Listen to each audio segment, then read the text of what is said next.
ভাই আমার জীবনে না একটা স্বপ্ন, একটা গাড়ি কেনার। কি গাড়ি কি গাড়ি? সাদা চকচকে একটা গাড়ি আছে না, গাড়িটা নিচা অনেক, চোখগুলাই অন্যরকম। Harrier Harrier. হ হ হ, ওইটাই ওইটাই। আমার জীবনে একটা স্বপ্ন আছে, আমি দেশ বিদেশ ঘুরমু আর আনন্দ ফুর্তি করমু।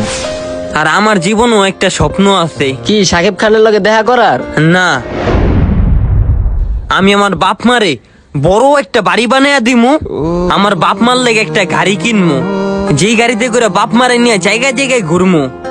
চলার পথে যদি বাপ মার কোনো জিনিস পছন্দ হয়, ওই জিনিস কিনার লেগে জানি আমার টাকা শর্ট না পড়ে। আমার মারে স্বর্ণের চুরি কিনা দিমু, কানের দুল কিনা দিমু, আর আমার বাপের হাতে দুইটা টাকার ভান্ডিল দিমু। আর এই স্বপ্নটা পূরণ করার লেগে আমার যত পরিশ্রম করা লাগবো আমি ততই পরিশ্রম করবো, তারপরও আমি এই স্বপ্নটা পূরণ করে ছাড়বো।